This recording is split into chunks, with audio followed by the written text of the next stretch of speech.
Peace, y'all. Hey, I'm Dara. David's behind the camera today, but I have a special guest. This is Vanessa Miller, and we are talking in class. So we're so excited to have you in store today. Thank you for having me. It's a joy. So Vanessa is the author of several great books, but today I'm really excited to talk about The American Queen. And maybe we'll talk about some other books. Maybe she'll give us a little tea if we talk nice to her.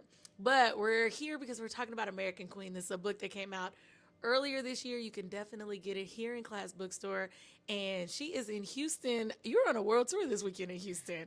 It seems so. Yes, I ended my tour for the American Queen back in April, but I keep getting events. So people have started, just asking me to come to different things this year. And I've just been like, okay, because I can't stop talking about the American Queen. I love it. So we're going to hear all about it. So she's here tonight. She's signing.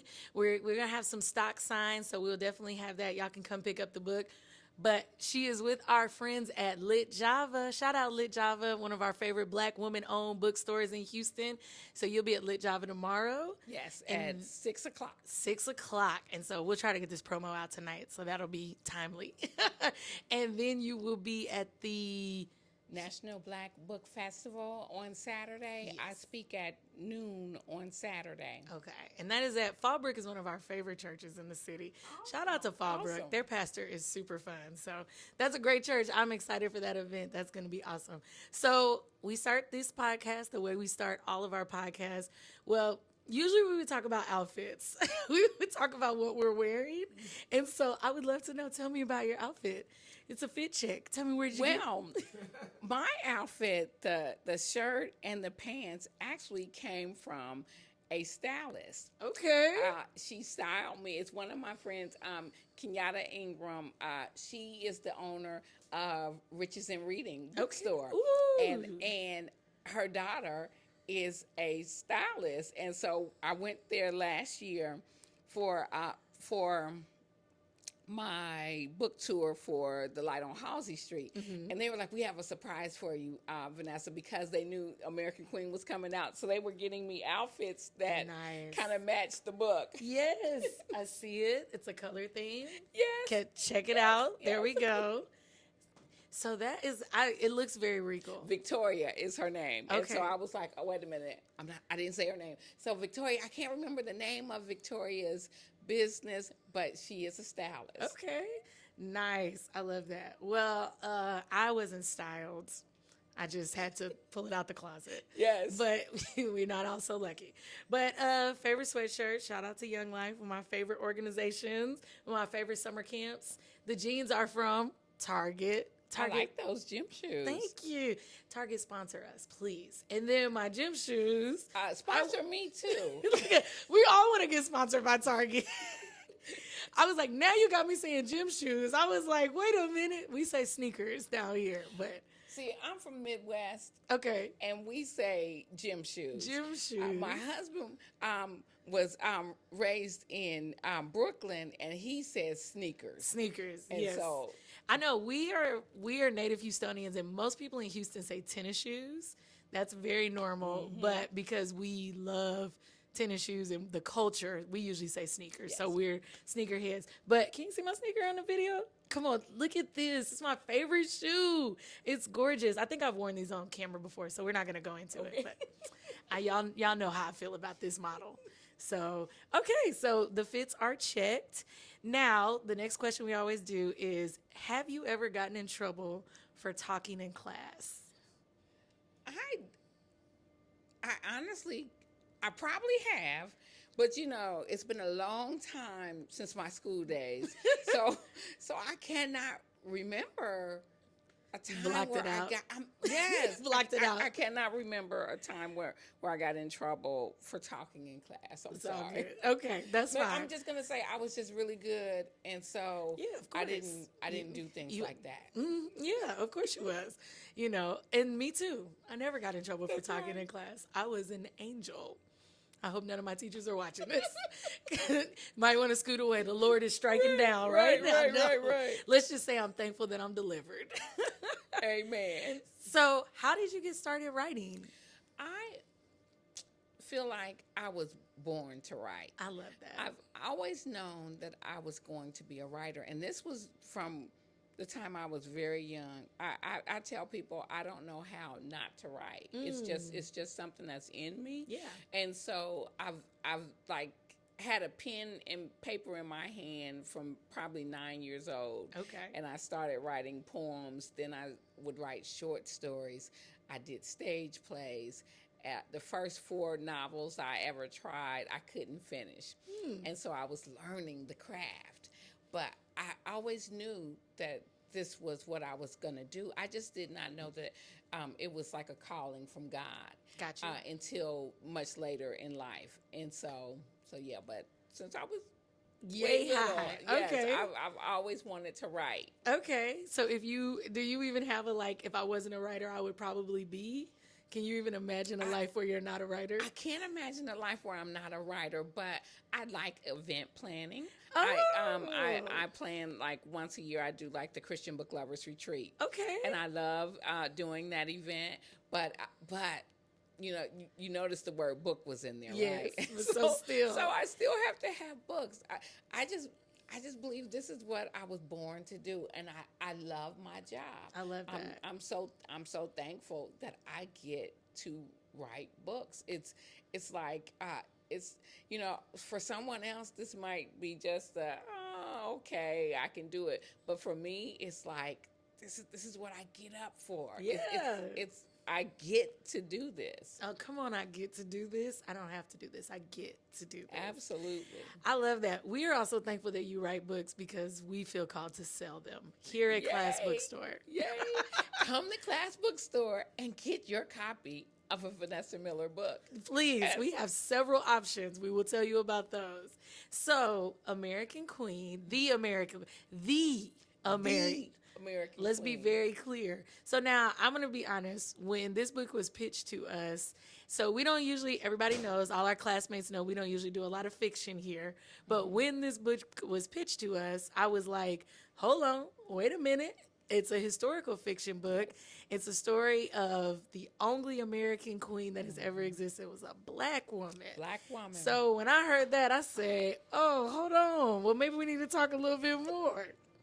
So tell me how you came up with the concept. How did you even find this history that has evaded us all? Absolutely. And I've been living in North Carolina for 12 years, and I had never heard this story. Her name was Luella Bobo Montgomery, and she was the queen of the Kingdom of the Happy Land. And it was Lisa Wingate had given me an endorsement on my book, Something Good. And so I went back to say thank you. And I emailed her and I thanked her, for the endorsement. And then she said, Vanessa, you know what? A Facebook friend just mentioned this Kingdom of the Happy Land to me. And she said, you live in North Carolina. You might want to research this. And so I did a quick Google search because I was like, the Kingdom of the Happy Land. And they had a lot of papers that had been written on it, but they were all local, like in Hendersonville, Okay. Asheville. The Asheville Times newspaper did a 4-week article on the Kingdom of the Happy Land, and it was on the front page in the 1950s. Oh, wow. And it was because Sadie Patton Smathers was a local historian in that area, and she interviewed descendants of the Kingdom of the Happy Land at that time, and then she wrote a small book on them, but it was, a powerful book because I was able to find that book, and then I was able to find different names of people that, had lived on the Happy Land, and it was just a story. I felt like, oh, I have to write this. Nice. After researching, and so I'm very thankful that The American Queen is the first novel ever written on the Kingdom of the Happy Land. But there was another, a nonfiction book written about them, about 16 pages. Okay. But yet and still. Oh, I love that. We love Asheville, sidebar. Absolutely. We love Asheville. Asheville strong. I'm telling you, yes, we are thoughts and prayers with Asheville in North Absolutely. Carolina right now.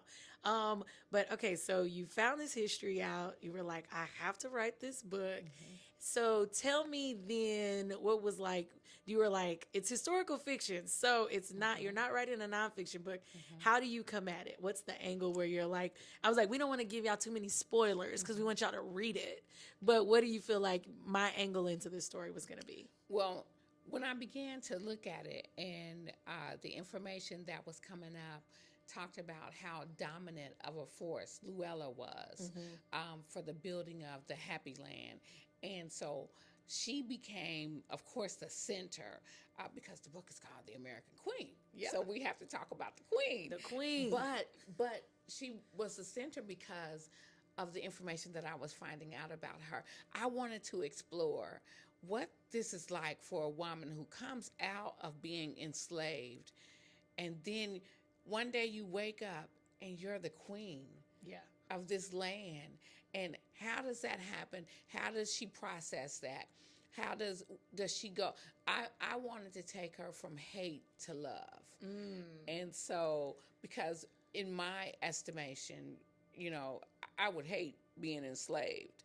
And so I wanted to show that with her, but I wanted to show her growth and how she comes to love and how she comes to understand forgiveness and how she comes to even understand God and God's love, even when things don't necessarily go the way she planned it, the way she wants it to go. Now, we talked about this a little earlier, and you said some very profound stuff. And that's when I was like, yo, we got to get an episode because Vanessa was spitting. I was like, truth, yes, queen. When you were talking about, because I asked you about being a Christian fiction writer. And it's one of those titles where it's like sometimes people can feel like that's a less than title, or it's like, I don't do Christian fiction anymore. Now I do historical fiction. But I know there was a reoccurring, God was present in American Queen. Amen. I was like, God was present. And so how did you align just how you write, how your themes about God into a historical fiction piece? Absolutely. I believe that God has given me this gift of writing. Yeah. And so I give it back to him. And even though I'm now writing historical fiction and my new I'm being branded as a writer of writing about strong Black women in pivotal moments of history. But in every part of that history, there's God. And so I like to find characters where I can still show God's love through them. Even though the history is going to be, the main force of the book, but you just can't take God out of me because it's embedded. It's in you. It ain't on you, girl. Yeah, that's right. It's embedded. I'm like my cousin once said, I'm not new to this. I'm true to this. Come on. And so, I do what I do. I really loved it. I did have an opportunity to read the book. We got a advanced reader copy, and I had the opportunity to read the book earlier this year. Okay, I loved it. Let me be clear. I was just in awe, just of the story. I agree with everything you said. I didn't want to give too much away in the sense, but I did think that the main character Luella was really strong. I definitely felt that, but sometimes I was like, am I projecting? Because it's giving. But everything you're saying, I definitely do think came out in the story. I was just enamored that this was a thing, that this was based on. I was like, there's so much of our history has yet to be uncovered. I thought you told it in a very dope, compelling way. Thank where you. It was like, I really tried. Yeah. I wanted to honor the people from the kingdom of the Happy Land because they lived and moved on this earth at one time. And to me, it was the audacity of these people to come from being enslaved and not just to go and build their own land, but to have the boldness and the audacity to call it a kingdom. A kingdom. Let's be clear. Right. After coming from a place where people basically thought of you as nothing, as not human. To me, it was them standing up and saying, you were wrong. Yep. And I love that. I love writing about the resilience of our people. We've been knocked down, but we keep on rising up. Yeah. Exactly. And I did feel like I was like, this is a king, because they could have chose anything, right? They could have built a community. This could be a city. This could be a township. But to say, no, this is a This is kingdom, a kingdom. and this is our queen, you Absolutely. know?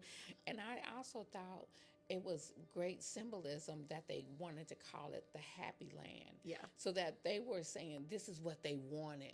So to me, that meant, okay, there was a place in time where they weren't happy. Yep. And we know that place was when they were being enslaved. Right. And so they built this land, and they built it as a all for one for all community of people who all work together to build something.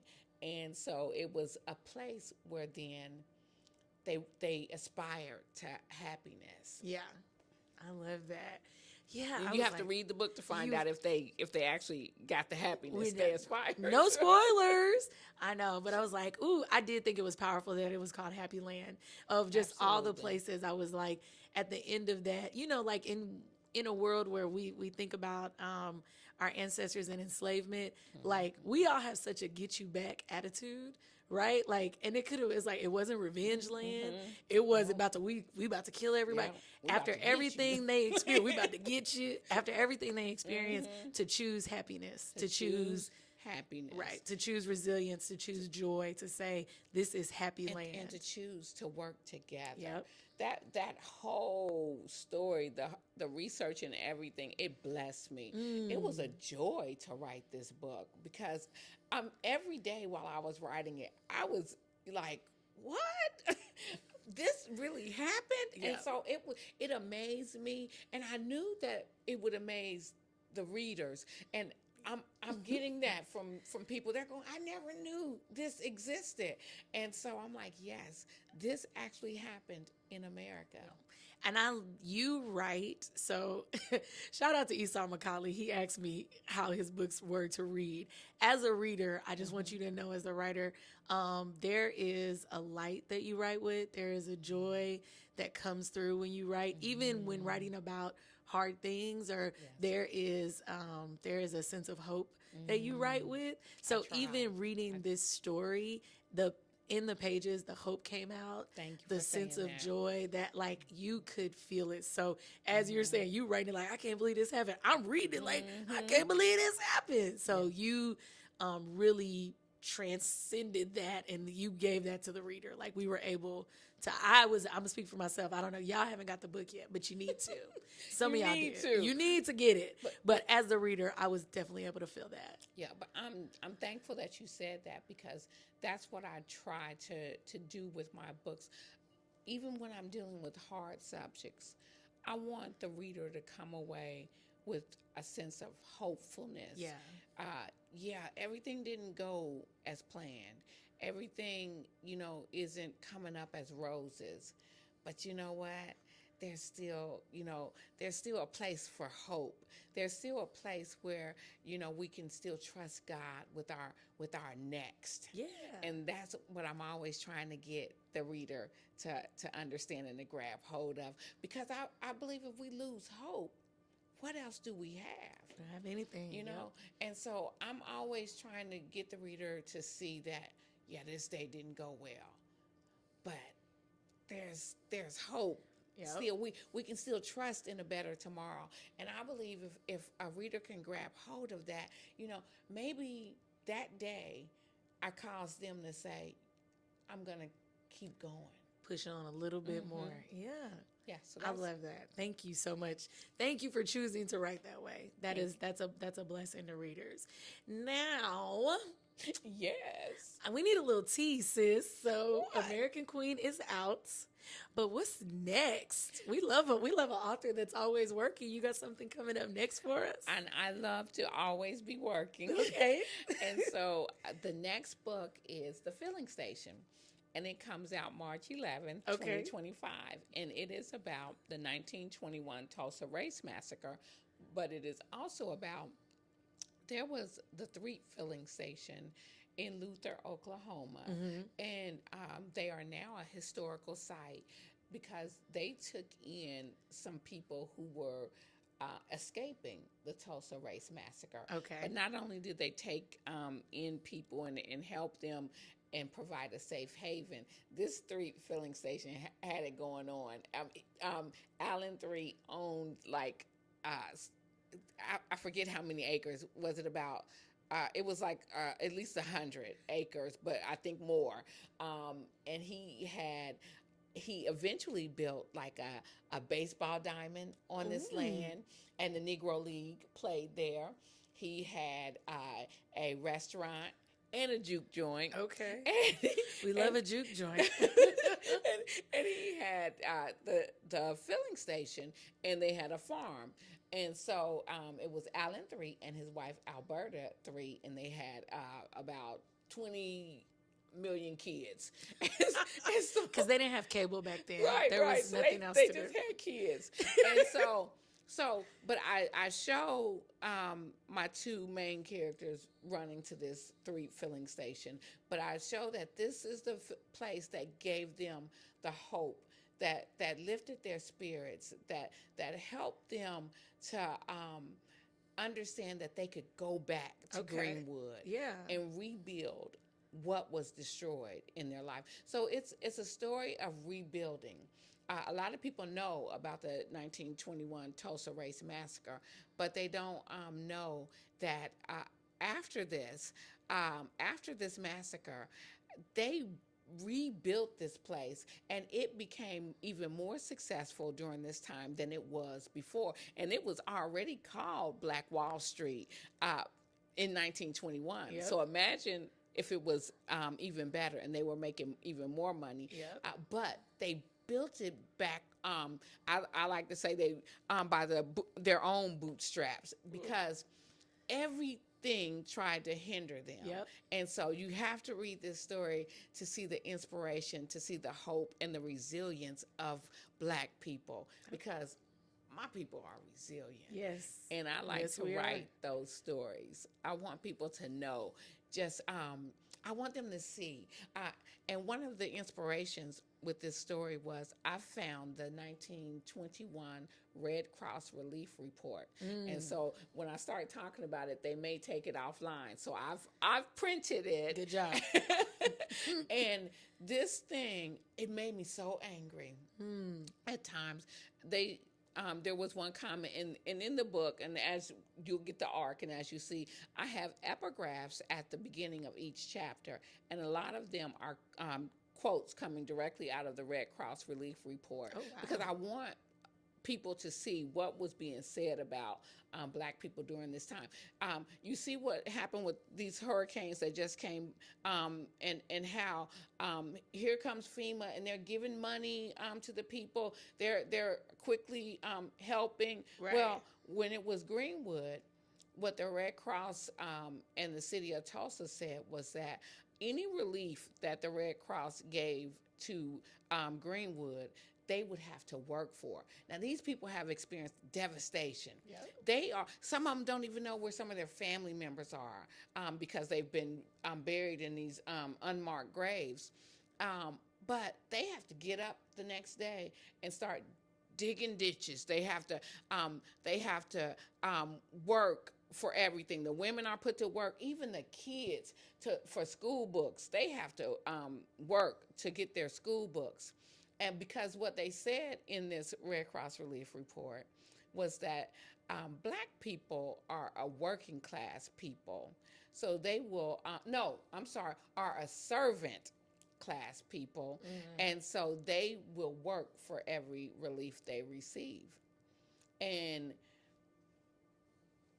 I feel like if we don't know our history, we are doomed to repeat our history. Yes. So I want people to understand what was being said at that time. And so that if ever there is an incident like that again, and if you see that you're being treated like that, then you know you're being treated again like not even a second-class citizen, a third-class citizen. They were being called refugees in here. I haven't heard not one person. And I'm from North Carolina, and I want everybody in North Carolina to be helped that's going through that. But I haven't heard not one of them being called a refugee. Nope. And so It is a book that, yes, it did get me angry at times, but then it also brought me hope to see the resilience of a people who would not be denied, who, against all hope, still rebuilt their homes, rebuilt their businesses. Yeah. When not one dime was given to them to do that. Nope. They still haven't got their insurance. No. Still haven't. They never No make it an reparations insurance claims. No because, hey, reparations. but Yes. thank goodness the DOJ has now opened up an investigation, Yes. and we can only pray that they finally find justice for Greenwood, even though it is 103 years later. Right. We got a chance to go to Tulsa. I was like, and we took our viewers with us, and we got a chance to go to Tulsa, and we've done it for 2 years in a row. Let me ask you something. Yeah. Did y'all go to Fixins? Oh, baby. Oh, let me tell y'all. Oh, Lord. Me and my husband, Woo. when we found Fixins, we went back the next day. We Come was on. like, because we normally want to go try all these different places. When we went over there, when my husband got that Kool-Aid, They selling Kool-Aid, y'all. he was like, "Oh, we coming back tomorrow." And you don't have like when you don't have high hopes for a soul food restaurant, especially like a chain. When they were like, "This is a chain. Yeah, It's in 'cause they other got cities." two other places. Yeah, and I was like, Oh "What my y'all know God. about some soul food? Maybe a lot. A lot. They know a lot. They know a lot. Them Look, oxtails. we can't wait to go back to Tulsa just for that. It's our first stop every now time. I'm gonna have a book sign in there for the filling station. Now, if you see me and David at the But- book signing, right. just act normal, cause baby. Right. But you're gonna find me at the Fixins too. Fixins is delicious. I think we just found out they're opening a location in Texas. I think wow. Dallas is because he wants them in Why every won't they major come city. to North Carolina. I- Come on I to think- Charlotte. I think Fixins. Charlotte is on his list. And what is it, Kevin? What's the man name? Kevin Yes. Johnson. Shout out to Kevin Johnson. Baby, you did your big one with that Fixins. Yes. Yes. Tulsa, if you don't have nothing else, you got Fixins and Fixins Greenwood. That and history. Greenwood. Yes. Absolutely. So yeah, we love Tulsa. Tulsa is one of we're constantly trying to get Yes. people to do a weekend trip. I'm like, go to Tulsa. Absolutely Do should. the walking tour of Black Wall Street, do the Greenwood District, go see it. It is a very moving thing to see. Yes. A very beautiful thing to see. You should go to Tulsa. I have people, now I guarantee you they're going to be going after they read the filling station. I have people constantly asking me, I want to go to the Happy Land. Where's the Happy Land? So I've talked to the owners of the Happy Land, and they're going to be opening back Oh, up the land wow. because they didn't have it open for visitors. Yeah. But they're really thinking about doing it Yeah, now maybe because 'cause- a lot of people are like, we want to see the Happy Land. And I was very thankful to be able to walk on this land. Oh, man, that that's was, powerful. once this kingdom. Oh, Yeah. it was amazing. I know. When we were in Tulsa, we do the walking tour with the group. We go every year, and we got a chance to put our hands on bricks that have survived the fire. And they were explaining first off how they talk were able about to them burn. bricks in the filling That's a station. powerful story. Y'all got to go to Tulsa and then read the filling station so you can hear it. I'm not going to give it away here, but to literally touch those bricks, like it was Tulsa was such a moving experience. I love it. It is great. So I'm very excited to hear about the filling station. That's some good tea. So, but look, y'all, right now though, the American Queen. This is what we need you to get. It's in This is my store. baby. This is Vanessa's baby, and My she's love letter to history. love letter to history. She's entrusted it in our care. We're gonna have signed copies here at Class Bookstore for y'all to pick up. We're so grateful that you stopped by to talk in class with us. And what I was like, what else? What do you want to leave the people with? Give us your last words of encouragement. How should we end this?